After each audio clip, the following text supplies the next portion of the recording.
9th CBSE Max new சிலபஸில் chapter 3 end of chapter எக்ஸசைஸில் இருக்கக்கூடிய எல்லா சமையும் நம்ம இன்றைக்கி பார்க்க போகிறோம். அதில் ஃபஸ்ட்டு சம் என்ன கொடுத்துருக்காங்க அப்படின்னா 2 ரேஷனல் நம்பர் கொடுத்துட்டாங்க. இந்த 2 ரேஷனலுமே என்ன டைப் அப்படின்னு கேட்டிருக்காங்க. ரேஷனல் நம்பர்னாலே நமக்கு தெரியும், ஒன்று டெர்மினேட் ஆகும், இல்லைன்னா டெர்மினேட் ஆகாது. டெர்மினேட் ஆகலைன்னா எப்படி இருக்கும்னா ரிப்பீட்டிங் மோடில் இருக்கும். ஓகே, ஸோ இந்த சம் ரெண்டும் என்ன மாதிரி டைப் அப்படிங்கிறத தான் செக் பண்ண சொல்லியிருக்காங்க. எப்படி அப்படின்னா லாங் டிவிஷன் மெத்தடை யூஸ் பண்ணி செக் பண்ணுங்கன்னு சொல்லிட்டாங்க. இப்போ 3/50. இப்போ இதில் மேலே இருக்கிறது நியூமரேட்டர், அதை நம்ம உள்ளே எழுதணும். ஓகே, கீழே டினாமினேட்டரை நம்ம சைடில் எழுதிக்கணும். இப்போ 3ல் எத்தனை 50 இருக்குது அப்படின்னா எதுவுமே கிடையாது. அப்போ 0 போட்டு பாயிண்ட் வைக்கணும். இந்த பாயிண்ட் வச்சுட்டோம்னாலே இங்கே உள்ள நம்பரோட ஆட்டோமேட்டிக்காக ஒரு 0வை நம்ம சேர்த்துக்கலாம். இப்போ 30ல் எத்தனை 50 இருக்குது? அதுவும் எதுவுமே இல்லை. 30ல் 50யே கிடையாது. அப்போ நம்ம மேலே ஒரு 0 போடுறோம். ஆட்டோமேட்டிக்காக இங்கே ஒரு 0வை நம்ம சேர்த்துக்கலாம். இப்போது 50 இருக்குது, இங்கே 300 இருக்குது. 300ல் எத்தனை 50 இருக்குன்னா 6. ஓகே, 650 என்ன வரும்? 300ன்னு வரும். ஸோ 0. இப்போ ஆன்சர் என்ன வந்திருக்கு? 0.06. டெர்மினேட்டிங் ஆயிடுச்சு, அவ்வளோதான். ரிமைண்டர் 0 வந்துருச்சு. அப்போ டெர்மினேட்டிங்னு அர்த்தம். ஸோ இது என்ன டைப் அப்படின்னு பார்த்தீங்கன்னா டெர்மினேட்டிங். ஸோ டெர்மினேட்டிங் அவ்வளோதான். இப்போ டெர்மினேட் ஆகலைன்னா என்ன ஆகும் அப்படின்னு பார்த்தீங்கன்னா ரிப்பீட் ஆகும். ஸோ அடுத்த சம் நம்ம செய்ய போகிறோம். 2/9. இப்போது 2 9 எழுதிக்கிட்டோம்.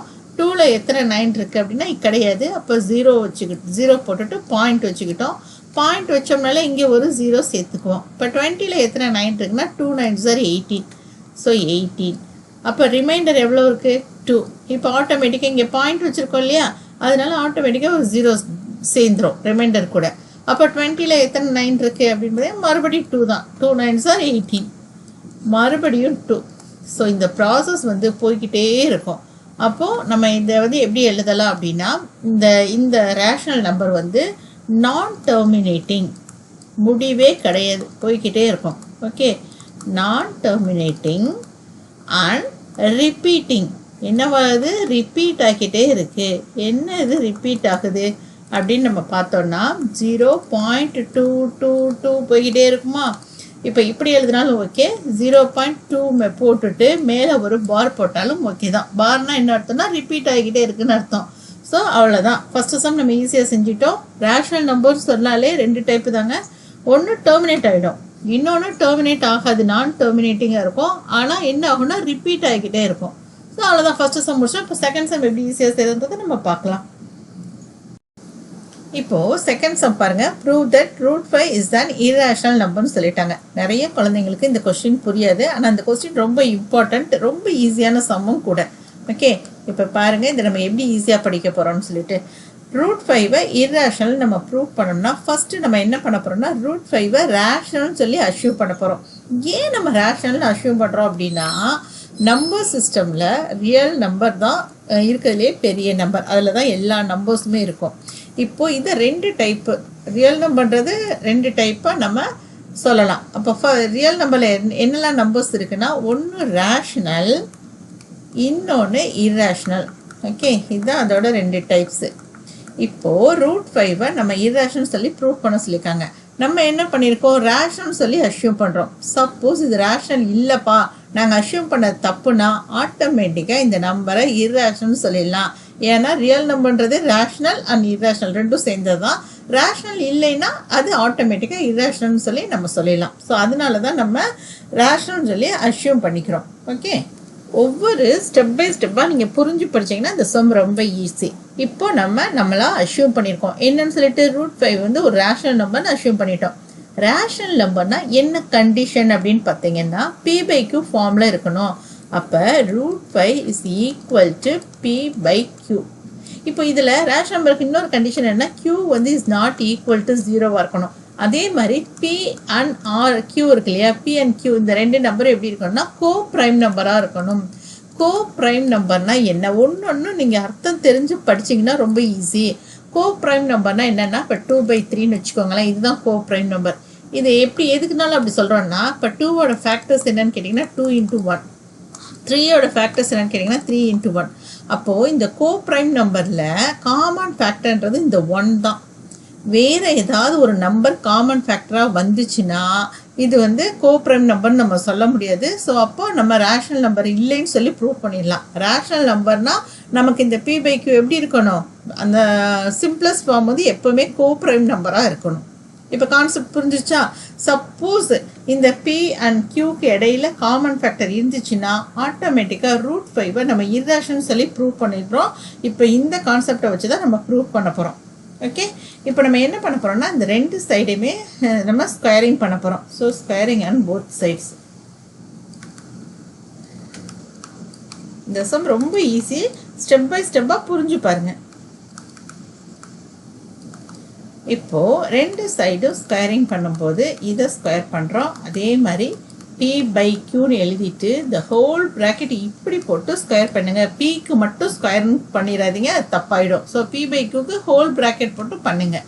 இப்போ ஸ்கொயரிங் பண்ணும்போது √5 × √5 5 ஆகிடும். இப்போ இங்கே P² டிவைடட் பை Q² வந்துடும். இப்போ நம்ம Q² கண்டுபிடிக்க போகிறோம்.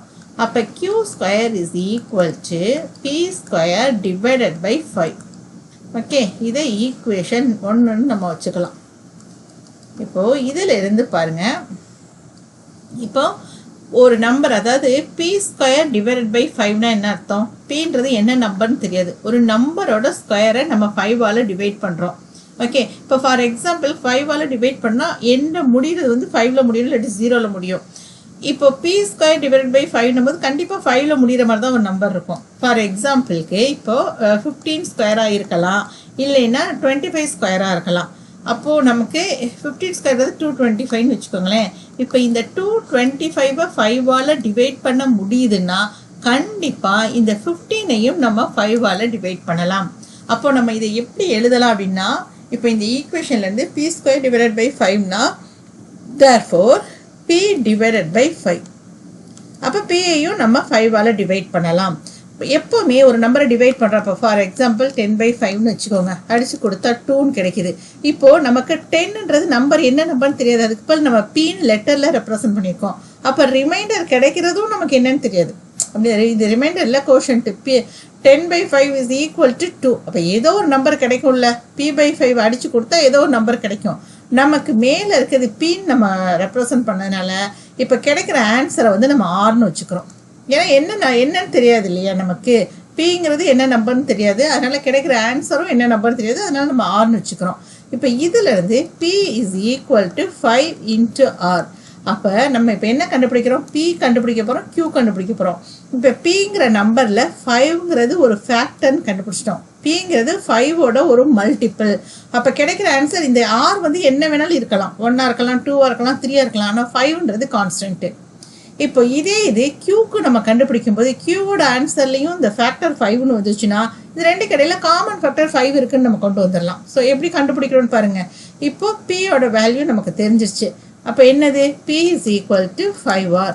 இதை நம்ம என்ன பண்ண போகிறோம் அப்படின்னா ஈக்குவேஷன் 1ல் இப்போ இந்த Pயை தூக்கிட்டு அதுக்கு பதில் இந்த Pயோட வேல்யூவை நம்ம சப்ஸ்டியூட் பண்ண போகிறோம். ஸோ என்ன ஆன்சர் கிடைக்கிது அப்படின்னு நம்ம பார்க்கலாம். இப்போ நம்ம வேல்யூவை சப்ஸ்டியூட் பண்ணலாம்.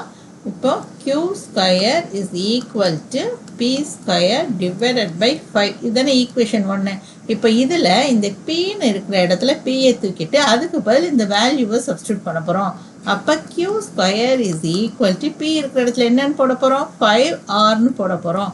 கீழே டிவைடட் பை 5. இப்போ இது P², Pயோட வேல்யூ தான் 5R. அப்போ இதை ஃபுல்லாக போட்டுட்டு ஸ்கொயர் பண்ணணும். அப்போ Q² இஸ் ஈக்குவல் டு 5ஐயும் ஸ்கொயர் பண்ணணும், Rஐயும் ஸ்கொயர் பண்ணணும்.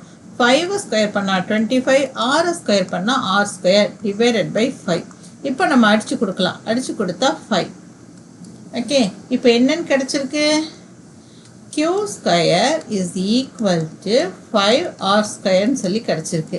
இப்போ நமக்கு என்ன தெரிஞ்சுக்கணும் அப்படின்னு பார்த்தீங்கன்னா, இப்போ நம்ம இந்த இடத்துல கூட நம்ம லெட்டரில் எழுதிடலாம். ஏன்னா P² டிவைடட் பை 5ன்ற போது 5 divides P², therefore 5 divides P. Okay, P² divide பண்ணால் கண்டிப்பாக Pயையும் டிவைட் பண்ணோம், அதனால தான் P/5 = Rன்னு போட்டிருக்கோம். இப்போ இந்த இடத்துல பாருங்கள், Q² is equal to 5 R ஸ்கொயர்னு சொல்லி கிடச்சிருக்கு. இப்போ நம்ம என்ன பண்ண போகிறோம் அப்படின்னா நம்ம ஆர் ஸ்கொயர் தான் கண்டுபிடிக்க போகிறோம். அப்போ q ஸ்கொயர் டிவைடட் பை இந்த 5 மல்டிப்ளிகேஷனில் இருக்க 5 இந்த சைடு வரும்போது டிவிஷனில் வந்துடும் is equal to R square. இப்போது இந்த இடத்துல 5 வந்து ஃபைவ் டிவைட்ஸ் q ஸ்கொயர். அப்போ 5 டிவைட்ஸ் q ஸ்கொயரை டிவைட் பண்ணுதுன்னா கண்டிப்பாக q-வையும் டிவைட் பண்ணும். அப்போது q divided by 5 okay is equal to ஆர்னு வச்சுக்கலாம். அப்போ இந்த q-வோட மல்டிபிள் தான் 5 ஓகே. இப்போது இது q is equal to 5r, இங்கே p இஸ் ஈக்குவல் டு 5rன்னு கிடச்சிருக்கு. இப்போது நம்ம என்ன கண்டுபிடிக்க போகிறோம்? p பை q தான். ஸோ p பை q-னும் போது p-யோட வேல்யூ என்ன கிடச்சிருக்கு? 5rன்னு கிடச்சிருக்கு. கீழே q-வோட வேல்யூ என்ன கிடச்சிருக்கு? அதுவும் 5rன்னு கிடச்சிருக்கு. ஸோ இந்த p அண்ட் q ரெண்டுக்குமே காமன் ஃபேக்டராக இந்த 5 கிடைக்குதா? ஸோ நம்ம என்ன பார்த்தோம்? கோ ப்ரைம்னா காமன் ஃபேக்டர் இருக்கக்கூடாதுன்னு தானே நம்ம பார்த்தோம். இங்கே காமன் ஃபேக்டர் இருக்கிறதுனால இது வந்து ரேஷனல் நம்பர் கிடையாது. ஸோ நம்மளோட அசம்ஷன் வந்து ராங்னு சொல்லி எழுதிக்கோங்க. So our assumption is wrong. இந்த நம்பர் வந்து இர்ரேஷனல் அப்படின்னு சொல்லி எழுதிட்டு இந்த சம்மை முடிச்சிடலாம். இப்போது p பை q அப்படின்னும் போது அது ஒரு கோ ப்ரைம் நம்பர், காமன் ஃபேக்டரே இருக்கக்கூடாது. ஆனால் வந்து இங்கே p டிவைட்ஸ் வந்து 5 டிவைட்ஸ் p, அதே மாதிரி 5 டிவைட்ஸ் q-னும் போது கண்டிப்பாக காமன் ஃபேக்டர் ரெண்டுக்கும் 5 இருக்குது. ஸோ இது வந்து ஒரு கான்ட்ரடிக்ஷன். அதனால ஹென்ஸ் அவர் அசம்ஷன் இஸ் ராங்னு சொல்லி எழுதிட்டு √5 இஸ் தான் இர்ரேஷனல் சொல்லி நம்ம ப்ரூவ் பண்ணிட்டோம்.